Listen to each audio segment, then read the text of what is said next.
আলহামদুলিল্লাহ,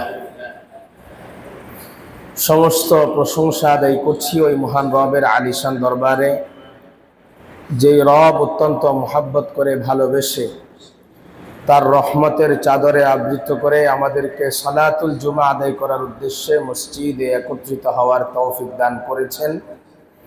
এই জন্য দিল থেকে সকলে রবকে খুশি করার জন্য আওয়াজ করে শুকরিয়া আদায় করার নিমিত্তে পড়ি আলহামদুলিল্লাহ। দুরুদ ও সালাম বর্ষিত হোক আকায়ে নামদার তাজদার মদিনা সরকারে দু আলম মুহাম্মদ মুস্তাফা আহমদ মুস্তাফা সাল্লাল্লাহু আলাইহি ওয়াসাল্লামের উপর, যার পবিত্র আগমনের মাধ্যমে এই ধরাকে আল্লাহ তাআলা সকল ধরনের কুলস মুক্ত করেছেন। আল্লাহ কুফর ও শিরকের দরজাকে চিরদিনের জন্য বন্ধ ঘোষণা করেছেন। আল্লাহ রব্বুল আলামিন যেই রসূলের উম্মত হয়ে আমাদেরকে দুনিয়াতে পাঠিয়েছেন, সেই প্রিয় নবী মুহাম্মদুর রাসূলুল্লাহ সাল্লাল্লাহু আলাইহি ওয়াসাল্লামের উপরে আল্লাহ তাআলা অসংখ্য অগণিত দুরুদ এবং রহমত বর্ষণ করুন। আমরা রসূল করিম সাল্লাল্লাহু আলাইহি ওয়াসাল্লামের পবিত্র জিন্দেগি সম্পর্কে আলোচনা করতেছিলাম। নবীজি সাল্লাল্লাহু আলাইহি ওয়াসাল্লামের দুধ পান করার বয়স পর্যন্ত আমরা এসেছি। রসূল করিম সাল্লাল্লাহু আলাইহি ওয়াসাল্লাম দুধ পান করবেন দুনিয়াতে ভূমিষ্ঠ হয়ে এসেছেন। আসার পরে রসূল করিম সাল্লাল্লাহু আলাইহি ওয়াসাল্লাম প্রথমত কিছুদিন উনার আম্মাজান সৈয়দা আমেনার দুগ্ধ পান করেছেন। এরপরে আবু লাহাবের বাদী সুয়াইবা রসূল করিম সাল্লাল্লাহু আলাইহি ওয়াসাল্লামকে দুধ পান করিয়েছেন। তৎকালীন সময়ে আরবের একটি সাধারণ নিয়ম ছিল, আরবের বাচ্চাদেরকে সুস্থ সাবলীল সুন্দর ভাষা মাধুর্যতা শিক্ষা দেওয়ার জন্য এবং তাদের শারীরিক গঠনের উন্নতি সাধনের জন্য বাচ্চাদেরকে দুধ পান করার উদ্দেশ্যে মক্কার আশেপাশের বিভিন্ন গ্রামে পাঠিয়ে দিত। বর্তমান সময়ের চিত্রটা ভিন্ন। বর্তমান সময়ে মানুষ শুদ্ধ ভাষা শেখার জন্য ঢাকায় আসে, ঢাকায় যাওয়ার পরে শুদ্ধ ভাষা শিখবে। আর গ্রামে মানুষ স্বাভাবিক তার গ্রাম্য আঞ্চলিক ভাষা ব্যবহার করে। কিন্তু তৎকালীন সময়ে এই চিত্রটা সম্পূর্ণ ভিন্ন ছিল। তৎকালীন সময়ে যারা গ্রামে বসবাস করত তাদের ফাসাহাত, সাহিত্য এবং ভাষার মাধুর্যতা শহরের মানুষের চেয়ে ভিন্ন ছিল। উত্তম ভাষায় তারা কথা বলতো। আর যারা শহরে বসবাস করত তাদের ভাষার অবস্থা ছিল বিভিন্ন ধরনের মানুষের সাথে পারস্পরিক মেলামেশা লেনদেন করার কারণে এদের ভাষার সৌন্দর্যতা আস্তে আস্তে হারিয়ে যেত।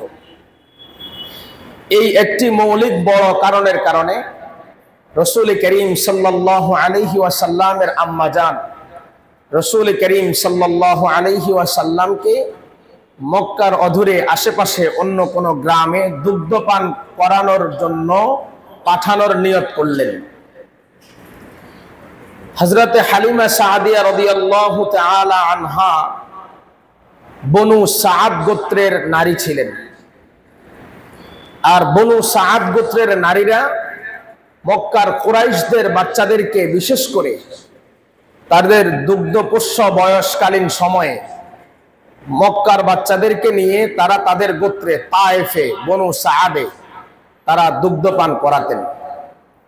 হালিমা সাদিয়া রাদিয়াল্লাহু তাআলা আনহার মুখের বর্ণনা আল বিদায়া ওয়ান নিহায়ার মধ্যে আল্লামা ইবনে কাসির ৩ নম্বর খণ্ডের ৪০৮ নম্বর পৃষ্ঠায় এনেছেন।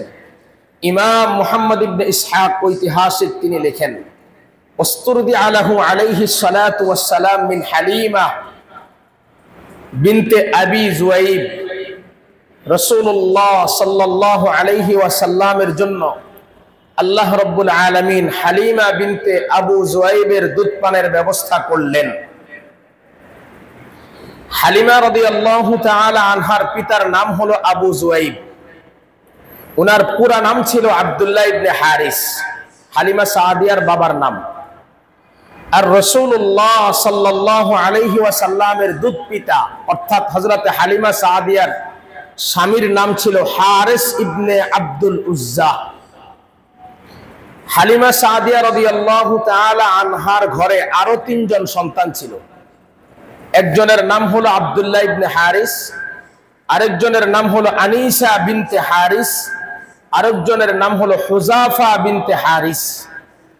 এই হুজাফা রাসূল করিম সাল্লাল্লাহু আলাইহি ওয়াসাল্লামের দুধ বোন। হুজাফার অপর নাম হলো শাইমা। ঐতিহাসিকগণ লিখেছেন রাসূল করিম সাল্লাল্লাহু আলাইহি ওয়াসাল্লাম যখন হালিমা সাদিয়া রাদিয়াল্লাহু তাআলা আনহার দুধ পান করার জন্য হালিমা সাদিয়ার ঘরে রাসূল অবস্থান করছেন, তখন মায়ের সাথে সাথে এই শাইমা বা হুজাফা রাসূল করিম সাল্লাল্লাহু আলাইহি ওয়াসাল্লামের যাবতীয় সকল খেদমাতের আঞ্জাম দিতেন। আল বিদায়া ওয়ান নিহায়ার 3 নম্বর খণ্ডের 409 নম্বর পৃষ্ঠায় এসেছে, আল্লামা মুহাম্মদ ইবনে ইসহাক রাহিমাহুল্লাহু তাআলা বলেন, হালিমা সাদিয়া রাদিয়াল্লাহু তাআলা আনহা নিজে বলেছেন, ফাকাদিমতু মাক্কাতা ফি নিসওয়াতিন মিন বানি সাআদ। আমি এমন একজন সন্তানের খোঁজে বনু সাআদ গোত্র থেকে আমার গোত্রের অন্যান্য মহিলাদের সাথে মক্কায় আসলাম। নালতামিসু বিহার রুদা, যাতে করে একটা দুগ্ধ পুষ্য বাচ্চাকে আমি আমার সাথে নিয়ে যেতে পারি। বছরটা ছিল ফি সানাতি শাহবা, অত্যন্ত দুর্ভিক্ষের বছর ছিল ওই বছরটা।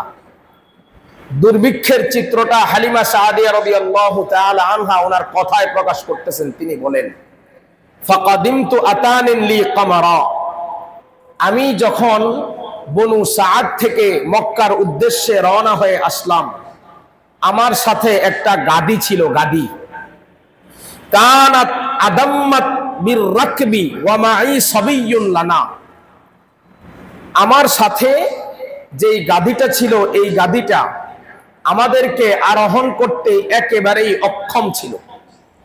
দুর্বলতার কারণে, জীর্ণ শীর্ণতার কারণে তার উপরে পিঠে বোঝা বহন তো দূরের কথা, যদি কোনো মানুষও তার উপরে উঠে সে মনে হয় ভেঙ্গে চড়ে নিচের দিকে পড়ে যাবে। এরকম অবস্থার এক গাদীতে চড়ে দুর্ভিক্ষের বছর আমি একজন দুগ্ধপুত্র বাচ্চার উদ্দেশ্যে মক্কায় আসলাম। শুধু তাই না, ওয়া মাই সাবিয়্যুন লানা, তখন আল্লাহ পাক আমাকেও একটা পুত্র সন্তান দান করেছে, আমার সন্তানটাও তখন আমার সাথে আমার সন্তানটাও আছে, ওই সন্তান কোলে করে নিয়ে আসছে। ওয়াসারিফুন লানা, সাথে আমাদের একটা বুড়ো বয়স্ক উটনি ছিল। উটনি, এই বয়স্ক উটনিটার অবস্থা এমন ছিল, দুর্ভিক্ষের কারণে মাসকে মাস চলে গেছে, তার পেটের মধ্যে একটা দানা পানি দেওয়ার সময় আমার হয় নাই, সুযোগ আমার হয় নাই। ওই উটনিটার অবস্থা এমন ছিল, আমরা ওই উটনিটা থেকে যতটুকু দুধ পাইতাম তা দিয়ে কোন রকম আমাদের 3-4 সদস্যের পরিবার কোন রকম টেনে খিসে চলতাম। বিকল্প কোনো খাবারের ব্যবস্থা আমার ঘরে নাই। উটনিটা যখন নিয়ে আসলাম, ওই উটনিটার অবস্থা এমন, তার কাছ থেকে যদি ঘন্টার পর ঘন্টা দুধ দহন করা হয়, সেখান থেকে সামান্য একজনের পরিমাণ হতে পারে, এই পরিমাণ দুধও তার নাই। দুধ একবারে শুকিয়ে গেছে দুর্ভিক্ষের কারণে, খাদ্য খাবার কিচ্ছু নেই। এই কঠিন পরিস্থিতিতে একটা বাচ্চা আমি আবার কোলে তুলে আমার গোত্রে নিয়ে যাব, এই উদ্দেশ্যে মক্কায় এসেছি। আর আল্লাহর ফয়সালা কি, রাসূল করিম সাল্লাল্লাহু আলাইহি ওয়াসাল্লাম দুনিয়াতে আসার আগেই কোন জায়গায় থাকবেন, কার দুধ পান করবেন, আল্লাহ সব কিছুর ইন্তজাম আগে থেকেই করে রাখছেন। ফয়সালা তো উপর থেকে আগেই হয়েছে। হালিমা সাদিয়া কঠিন এই দুর্ভিক্ষের সময়, যখন নিজের খাবার নাই, নিজের কোলে একটা দুগ্ধপুষ্য বাচ্চা, এদিকে গাদি হলো দুর্বল, নিজের বকরি ওট যা আছে এগুলোর স্তনের মধ্যে ন্যূনতম দুধের কোনো খবর নাই, নিজের ঘরে এক বেলার আহার নাই। ওই অবস্থায় তিনি একটা বাচ্চার উদ্দেশ্যে আসলেন। হালিমা সাদিয়া রাদিয়াল্লাহু তাআলা আনহা বলেন, ওয়াল্লাহি মা তাবিদ্দু বিকদরাতিন ওয়া মা নানামু লাইলানা যালিকা আজমাউ মা সাবিয়িনা। হালিমা সাদিয়া বলেন, আল্লাহর কসম করে বলছি আমার ওই উটনির দুধ একবারে শুকিয়ে গেছে। আমি যে বাচ্চাটাকে কোলে করে নিয়ে মক্কায় আসলাম, ওই বাচ্চাটা এমন ছটপট ছটপট করছে খিদার যন্ত্রণায়।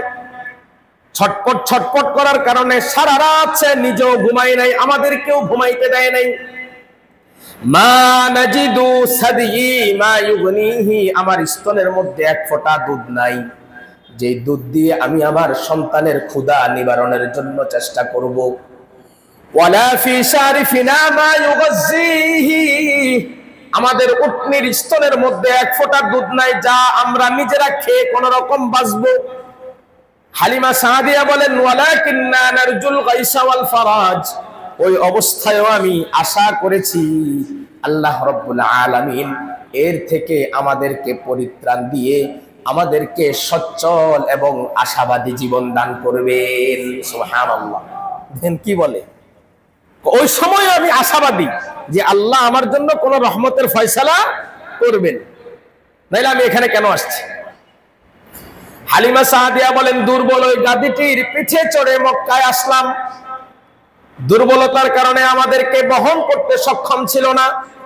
মক্কায় পৌঁছার পর শিশু মুহাম্মদুর রাসূলুল্লাহ সাল্লাল্লাহু আলাইহি ওয়াসাল্লামের আম্মা জান মুহাম্মদুর রাসূলুল্লাহ সাল্লাল্লাহু আলাইহি ওয়াসাল্লামকে গোত্রের প্রত্যেকটা মহিলার সামনে উপস্থাপন করলো, আমার সন্তানটাকে দুধ পান করানোর জন্য নাও।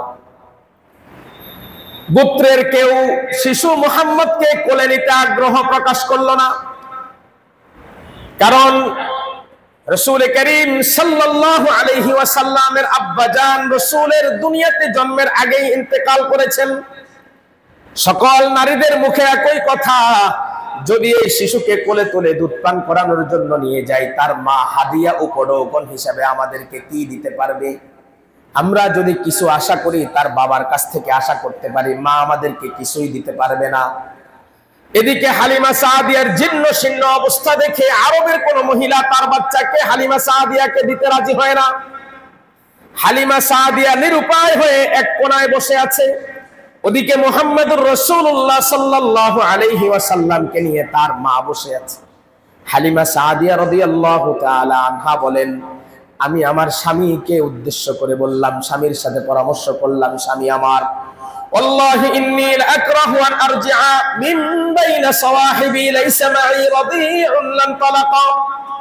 স্বামী আমার, আমি একটা দুগ্ধপুষ্য বাচ্চাকে আমার সাথে করে গোত্রে নিয়ে যাব, এই উদ্দেশ্যে মক্কায় এসেছি, খালি হাতে ফেরত যাইতে আমার মন চাচ্ছে না। ইযা যালিকাল ইয়াতীম, ওই যে এতিম বাচ্চাটা, তার মা তাকে কোলে করে বসে আছে, ফালা আখুযান্নাহু, আমি ওই বাচ্চাটাকে নিতে চাই। ফাকালা লা আলাইকা আন তাফআলি ফাআসা আন ইয়াজআলাল্লাহু লানা ফীহি বারাকা। হালিমার স্বামী আব্দুল্লাহ ইবনে হারিস বললেন, হালিমা তুমি ওই বাচ্চাটাকে যদি নিতে চাও নিয়ে নাও, আশা করা যায় আল্লাহ এই বাচ্চার মাধ্যমে আমাদেরকে বরকত দ্বারা পরিপূর্ণ করে দিবেন। হালিমা গিয়ে রাসূলুল্লাহ সাল্লাল্লাহু আলাইহি ওয়াসাল্লামকে কোলে উঠায় নিলেন। ওদিকে রাসূলের আম্মা জানো কাউকে দিতে পারছেন না, আর এদিকে হালিমা সাদিয়ার শরীরের অবস্থা দেখে কেউ তাকে বাচ্চা দেয় না। নবুয়তের চমক হালিমা সাদিয়া এই সাথে সাথে উপলব্ধি করবে। হালিমা সাদিয়া বলেন, ফাযাহাবতু ফাআখাযতুহু ফাওয়াল্লাহ মা আখাযতুহু ইল্লা আন্নী লাম আজিদ গায়রাহু ফামা হুয়া ইল্লা আন আখাযতুহু ফাজিতু বিহি রাহলি। আমি শিশু মুহাম্মদুর রাসূলুল্লাহর কাছে গেলাম, তাকে আমার কোলে উঠালাম। আল্লাহর কসম করে বলি, আমি স্বাভাবিক কোন শিশুকে আমার কোলে উঠাই নাই। কোলে উঠানোর সাথে সাথে আমি তার বরকত অনুভব করতে লাগলাম। তাকে নিয়ে আমি আমার গাদির কাছের দিকে গেলাম। আমি আমার গাদির দিকে রওনা হলাম। গাদির পিঠে করে আবার বনু সাদের উদ্দেশ্যে রওনা হব। আমি লক্ষ্য করলাম রাসূল করিম সাল্লাল্লাহু আলাইহি ওয়াসাল্লামকে কোলে নেওয়ার কারণে আল্লাহর কুদরতি সাহায্য চলে এসেছে। আমার মুহাম্মদুর রাসূলুল্লাহকে কোলে নেওয়ার সাথে সাথে আমার উভয় স্তনে দুধে পরিপূর্ণ হয়ে গেছে।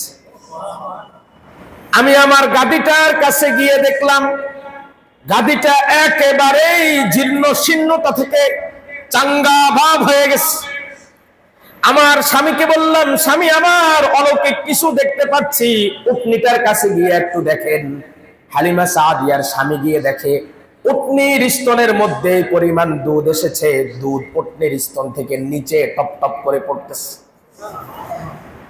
আমরা উটনির দুধ দহন করে উভয়ে ভালোভাবে পান করলাম। আমার কোলে দুই সন্তানকে ভালোভাবে দুধ পান করালাম।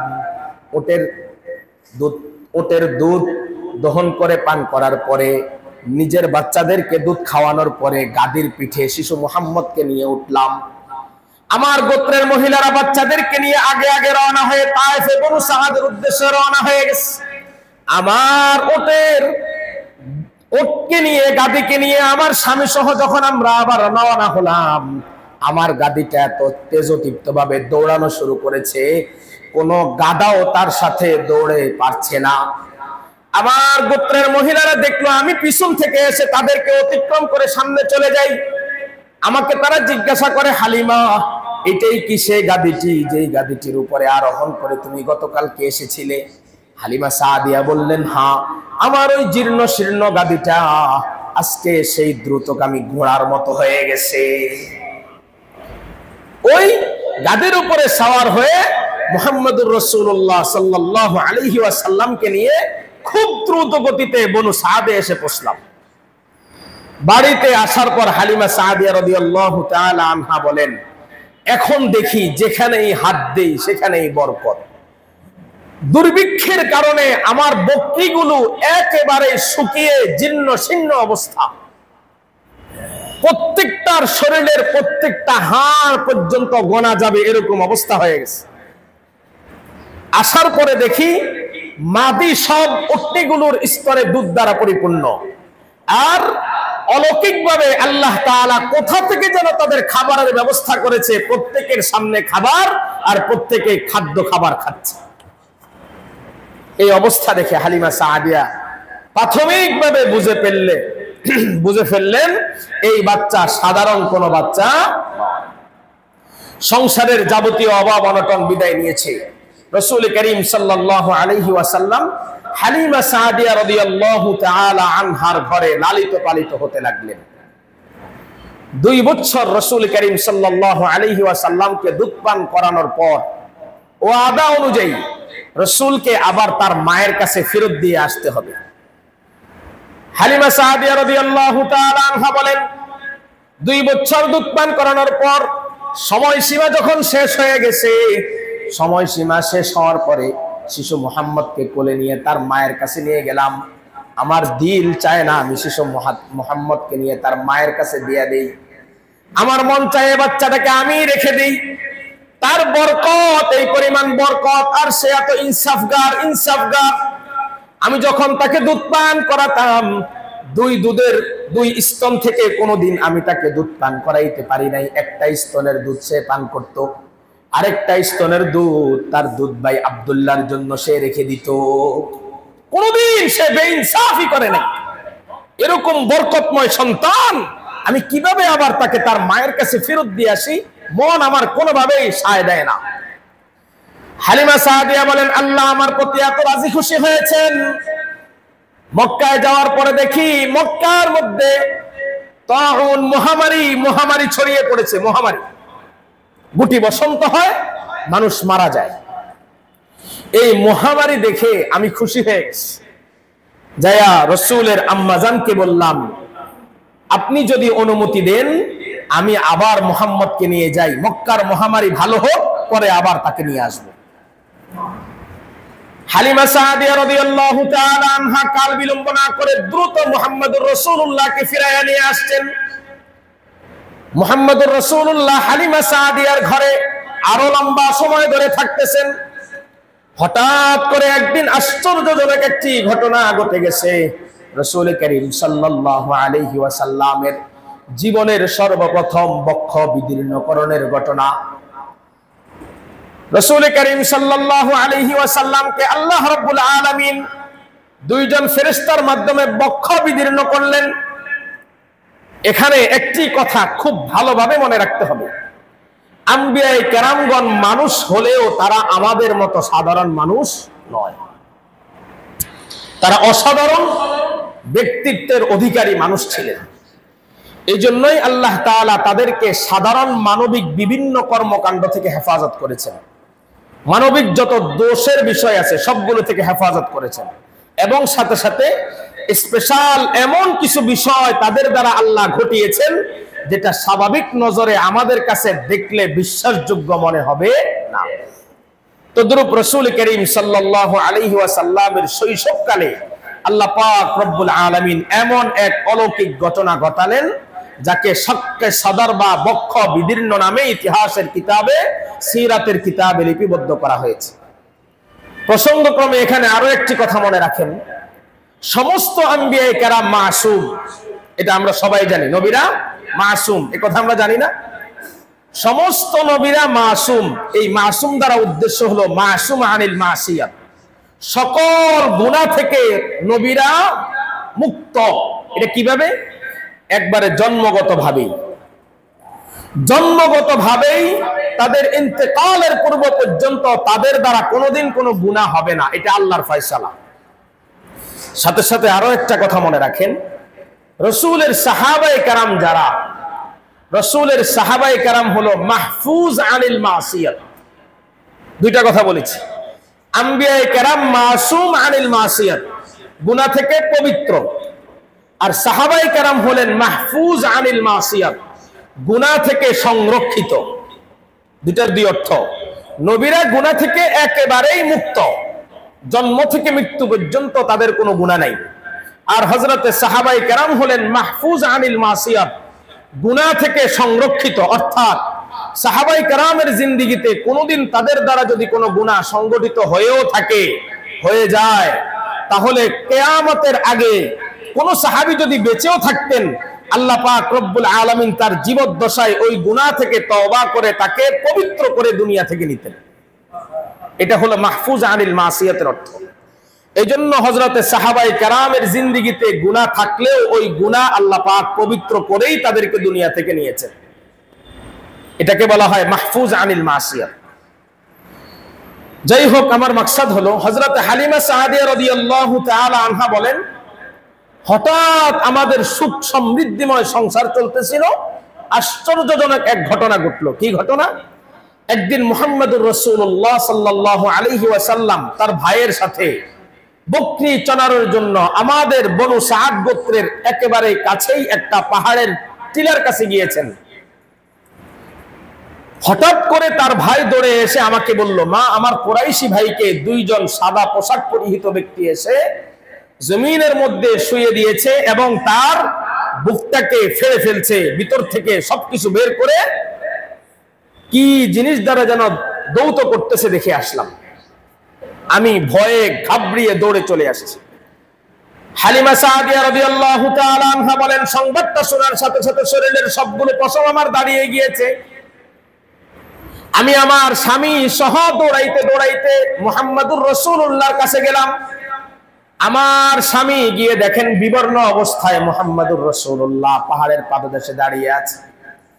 আমার স্বামী মুহাম্মদুর রাসূলুল্লাহকে বুকে জড়িয়ে ধরে বললেন, বাবা, তোমার কি হয়েছে? নবী জবাব দিলেন, জাআনি রাজুলান, আমার কাছে দুইজন ব্যক্তি এসেছে, আলাইহিমা সিয়াবুন বীদুন আজযানি ওয়া শাকাবাতনি, তাদের শরীরের মধ্যে সাদা পোশাক ছিল, তারা আমাকে জমিনের মধ্যে শুইয়ে দিয়েছে, আমার পেটটা ছেড়ে ফেলেছে।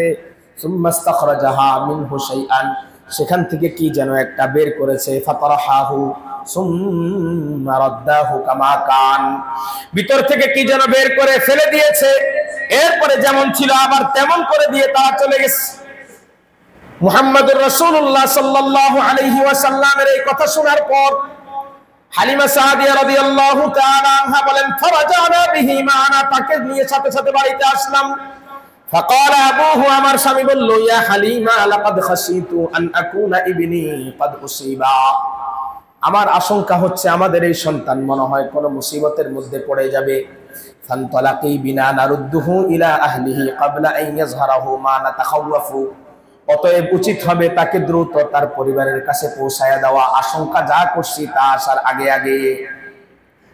হালিমা সাদিয়ার স্বামী আশঙ্কা করলেন মুহাম্মদুর রাসূলুল্লাহ সাল্লাল্লাহু আলাইহি ওয়াসাল্লামের উপরে কোনো জিন্নাত, জিন, শয়তান আসর করেছে, এই জন্য হয়তোবা তার সাথে এমন ঘটনা ঘটেছে। হালিমা সাদিয়া রাদিয়াল্লাহু তাআলা আনহা স্বামী সহ মুহাম্মদুর রাসূলুল্লাহকে নিয়ে মক্কায় ওনার মায়ের কাছে চলে গেলেন। আমেনা মুহাম্মদুর রাসূলুল্লাহকে দেখে হালিমা সাদিয়াকে উদ্দেশ্য করে বললেন, হালিমা, এত আগ্রহ করে আমার সন্তানটাকে তুমি ফিরিয়ে নিয়ে গেলা, কি কারণে এত দ্রুত গতিতে আবার ফিরিয়ে আনলা? হালিমা সাদিয়া জবাব দেয় না, চুপ করে আছে। হালিমা সাদিয়াকে বারবার ইসরার করার পরে তিনি বললেন, আপনার সন্তানের সাথে এই এই ঘটনা ঘটেছে, আমার ভয় হলো না জানি তার কোনো সমস্যা হয়ে যায়, যদি সমস্যা হয়ে যায় আমি আপনার কাছে কি জবাব দিব, এই জন্য তাকে নিয়ে আসলাম।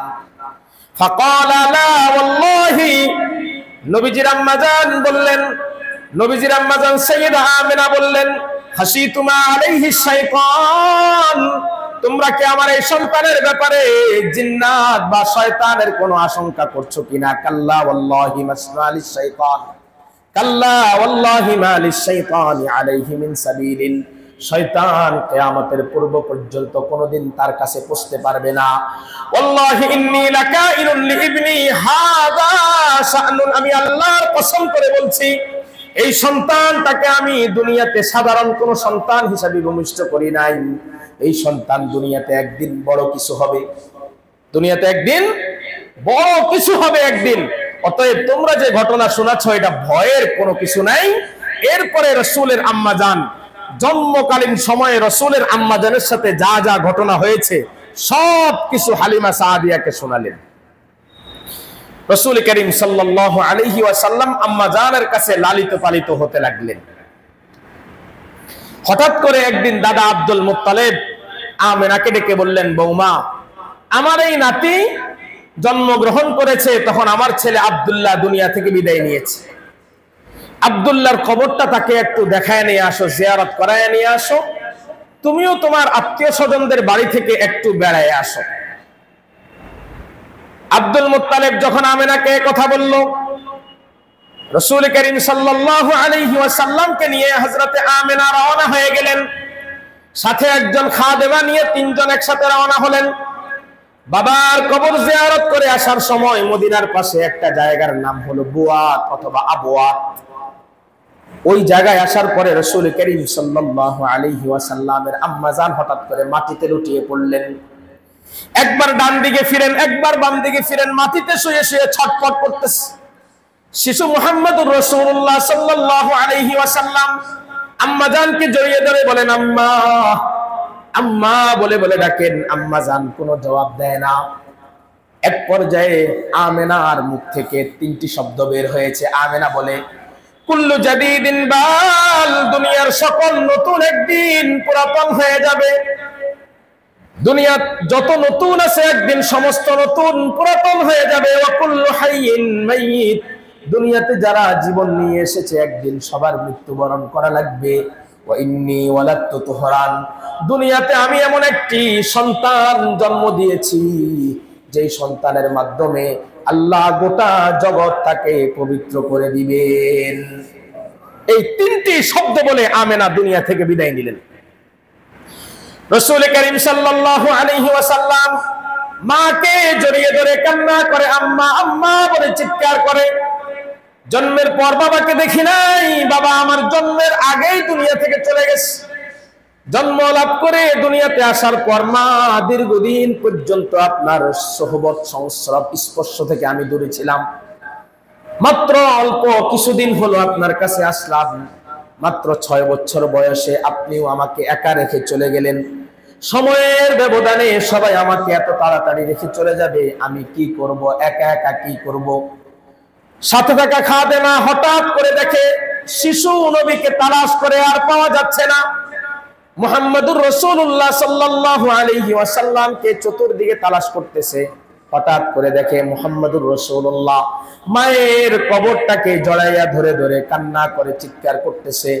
রাসূল করিম সাল্লাল্লাহু আলাইহি ওয়াসাল্লাম বিদায় হজের পর যখন আম্মার কবরের পাশ দিয়ে আসছিলেন, মায়ের কবরটা দেখে রাসূলের সাথে সাহাবায়ে কেরামদের বিশাল জামাত নিয়ে কবরের পাশে বসে পড়লেন। মাথাটা দীর্ঘ সময় নিচের দিকে দিয়ে ঠুকরে ঠুকরে রাসূল কান্না করতে লাগলেন। সাহাবায়ে কেরাম জিজ্ঞাসা করলেন, ইয়া রাসূলুল্লাহ, এটা কার কবর যার কবরের পাশে বসে বসে আপনি এত কান্না করতেছেন? আল্লাহর রাসূল বলেন, এই কবরটা হলো আমার মায়ের কবর। মা আমাকে 6 বছর বয়সে দুনিয়াতে সর্বস্ব একা করে দিয়ে চলে গেছে। আজকে যদি আমার মা দুনিয়াতে বেঁচে থাকতেন, তিনি যে বলেছিলেন ইন্নী ওয়ালাদতু তুহরান, দুনিয়াতে আমি এমন এক সন্তান জন্ম দিয়েছি যে সন্তান গোটা পৃথিবীটাকে পবিত্র করবে। আজকে আমার অবস্থান দেখলে আমার মা অনেক খুশি হয়ে যেতেন। মা আমার কোনো অবস্থান দেখে যাইতে পারেন নাই, দুনিয়াতে একেবারে এতিম করে আমাকে চলে গেলেন। এই মায়ের কবরের পাশে বসে আছি, আজকে যদি মা একবারের জন্য আমাকে ডাকতেন মুহাম্মদ বলে, আমি তোমাদেরকে বলছি যদি আমি নামাজেও থাকতাম, নামাজ ছেড়ে দিয়ে দৌড়াইয়া মায়ের কাছে এসে বলতাম, মা আমাকে কেন ডেকেছেন? রাসূল করিম সাল্লাল্লাহু আলাইহি ওয়াসাল্লাম একেবারে এতিম হয়ে গেলেন। খাদেমা রাসূল করিম সাল্লাল্লাহু আলাইহি ওয়াসাল্লামকে রাসূলের দাদা আব্দুল মুত্তালিবের কাছে নিয়ে আসলেন। ইন্তেকালের পর রাসূল করিম সাল্লাল্লাহু আলাইহি ওয়াসাল্লাম দাদা আব্দুল মুত্তালিবের তত্ত্বাবধানে লালিত পালিত হতে লাগলেন। রাসূলের বয়স যখন 8 বছর, রাসূল করিম সাল্লাল্লাহু আলাইহি ওয়াসাল্লামের দাদা দুনিয়া থেকে বিদায় নিয়ে চলে গেলেন। দুনিয়া থেকে বিদায় নেওয়ার ঠিক অন্তিম মুহূর্তে তিনি আবু তালেবকে ডেকে বললেন, আবু তালেব, আমার এই নাতি দুনিয়াতে আসার আগে বাবাকে হারিয়েছে, 6 বছর বয়সে মাকে হারিয়েছে, একমাত্র অভিভাবক আমি তার হয়েছিলাম, আমিও আজকে দুনিয়া থেকে হয়তো বা বিদায় নিয়ে চলে যাব। আবু তালেব, দুনিয়াতে তুমি যতদিন বেঁচে থাকো আমার এই নাতির গায়ের মধ্যে সামান্য একটা আছর যাতে কোনোদিন না আসে। ওসিয়ত অনুযায়ী চাচা আবু তালেবের কাছে রাসূল করিম সাল্লাল্লাহু আলাইহি ওয়াসাল্লামের দায়িত্বভার অর্পিত হলো। আবু তালেবের সংসার খুব বেশি সচ্ছল ছিল না, কোন রকম টেনে খেসে সংসারটা চলতো। কিন্তু রাসূল করিম সাল্লাল্লাহু আলাইহি ওয়াসাল্লামকে আবু তালেব এত বেশি আদর করেছেন, আবু তালেবের অন্য সন্তানরা বলে, যেমন হযরত আলী কাররামাহুল্লাহু ওয়াজহা, তিনি বলেন, আমাদেরকে আমাদের বাবা কি আদর করছেন, আমাদের ভাই, আমাদের চাচাতো ভাই মুহাম্মদুর রাসূলুল্লাহকে আমাদের বাবা যেই পরিমাণ আদর করেছেন, এই আদর ইতিহাসে বিরল হয়ে থাকবে। আদরটা কেমন? আবু তালেব সব সময় বলতেন যে খাবার খাইতে বসছে তো স্বাভাবিক আমাদের নিয়ম কি, ও আসুক আমরা খেয়ে নিই, বা ওই আস্তে আস্তে খাই, এরপরে আয়েশা শরীক হবে। আবু তালেবের নিয়ম ছিল, আমার ঘরে খাবারের কোন দস্তরখান বসবে, ওই দস্তরখানে মুহাম্মদ উপস্থিত হওয়ার আগ পর্যন্ত দস্তরখান থেকে কেউ খাবার খেতে পারবে না। সে আসবে, সে বসবে, সে খাবার আগে গ্রহণ করবে, এরপরে সবাই খাবে। আবু তালেব এমনটি কেন করতেন? আবু তালেব বলেন, যেদিন মুহাম্মদুর রাসূলুল্লাহকে ছাড়া আমরা খাবার খেতাম, ঘরের সবাই অতৃপ্ত থেকে যেতাম, খাবার খাওয়ার পরে মনে হয় যেন কোনো ক্ষুধা নিবারণ হয় নাই, পেটের মধ্যে খালি জায়গা রয়ে গেছে। কিন্তু মুহাম্মদুর রাসূলুল্লাহকে সাথে নিয়ে যেদিন আমরা খাবার খেতে দস্তরখানে বসতাম, দস্তরখানে বসার পরে আমরা সামান্য খেলেও, অসচ্ছল সংসারে যদিও সামান্য খেতাম, সবাই এমন তৃপ্ত হয়ে যেতাম, যেই তৃপ্তি একা একা যদি অনেক বড় কিছু খাইতাম তার মধ্যেও এই তৃপ্তি আমরা অনুভব করতাম না। এই জন্য আমার সংসারে নিয়ম করে দিয়েছি, আমার ভাতিজা দস্তরখানে আসার আগ পর্যন্ত কেউ খাবার ধরে দেখারও সাহস করত না। আমি আমার ভাতিজাকে এত আদর করেছি। আবু তালেবের কাছে লালিত পালিত হওয়া অবস্থায় আবু তালেব এত মহাব্বত করতেন, যেখানেই যাইতেন রসুলকে সাথে করে নিয়ে যেতেন, যেখানেই যাইতেন রসুলকে সাথে করে নিয়ে যেতেন। আবু তালেব ব্যবসার কাজে সিরিয়ায় যাবেন। রসুল করিম সাল্লাল্লাহু আলাইহি ওয়াসাল্লাম চাচাকে বললেন, চাচা আমি আপনার সাথে যেতে চাই। চাচা বললেন, হ্যাঁ চলো, তুমি আমার সাথে চলো, কারণ তোমাকে আমি মক্কায় রেখে দীর্ঘ সফরে সিরিয়ায় যাব, এই বিরহ বেদনা সহ্য করার ক্ষমতা আমি আবু তালেবের নাই, তুমি আমার সাথে চলো। ভাতিজাকে নিয়ে রওনা হয়ে গেছেন। 12 বছর বয়সে আবু তালেবের সাথে মক্কার বাহিরে নবীজির বিদেশ সফর। সিরিয়ার রাস্তায় এক জায়গায় ব্যবসায়ী কাফেলা তাবু ফেলেছে। রাতের বেলায় সবাই ঘুমিয়ে যাওয়ার পর রাসূল করিম সাল্লাল্লাহু আলাইহি ওয়াসাল্লাম তাবু থেকে বাহিরে এসে একটু আশপাশ ঘুরে দেখতেছেন। আল্লাহর নবী সাল্লাল্লাহু আলাইহি ওয়াসাল্লাম বাহিরে আসার পর বুহাইরা পাদরি রাসূল করিম সাল্লাল্লাহু আলাইহি ওয়াসাল্লামের চেহারার দিকে নজর পড়লো। বুহাইরা পাদরি আল্লাহর রাসূলের কাছে এসে বসলো। মাসমুকা, তোমার নাম কি? রাসূল বললেন, ইসমি মুহাম্মদ, আমার নাম মুহাম্মদ। রাসূলকে জিজ্ঞাসা করলেন, মাইয়ু রাব্বিকা, তোমার লালন পালনের জিম্মাদার কে? তোমাকে কে লালন পালন করে, জিম্মাদার কে? আল্লাহর রাসূল সাল্লাল্লাহু আলাইহি ওয়াসাল্লাম বললেন, ইউরাব্বিনি আবু তালেব, আমাকে লালন পালন করে আবু তালেব। পাদ্রী এবার বলে, আবু তালেব কোথায়? কয় ইয়ানামু ফিল খিমা, সে খিমার মধ্যে, তাবুর মধ্যে ঘুমাচ্ছে। রাসূল করিম সাল্লাল্লাহু আলাইহি ওয়াসাল্লামকে বললেন, বাবা তুমি এখনই সাথে সাথে তাবুর ভিতরে চলে যাও, তাবু থেকে আমি সকালে আসার আগ পর্যন্ত তুমি আর বের হবে না।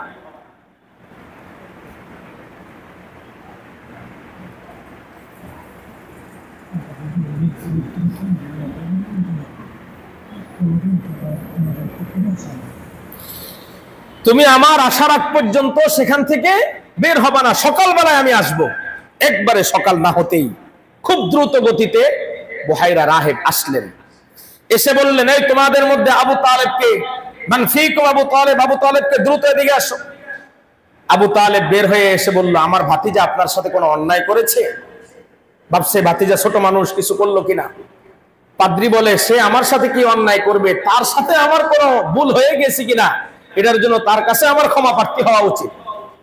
বলে যে এটা এই মুহাম্মদ কি তোমার সন্তান? বলছে হ্যাঁ আমার সন্তান। কয় না, মিথ্যা কথা, সে তোমার সন্তান হতে পারে না, কারণ আমার ভাইয়ের সন্তান, আমি তাকে লালন পালন করি। কাহা, কারণ তার বাবা দুনিয়াতে বেঁচে থাকার কথা নয়। কে বললেন এটা? পাদ্রী বলতেছে যে তার বাবা দুনিয়াতে বেঁচে থাকার কথা নয়, শুধু তাই না, তার মাও দুনিয়াতে বেঁচে নেই, সে সম্পূর্ণ এতিম অবস্থায় লালিত পালিত হবে।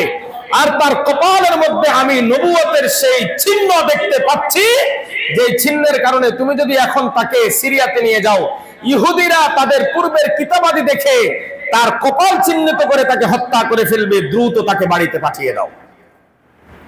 রাসূল করিম সাল্লাল্লাহু আলাইহি ওয়াসাল্লামকে মাসপথ থেকে আবু তালেব আবার মক্কায় পাঠিয়ে দিলেন।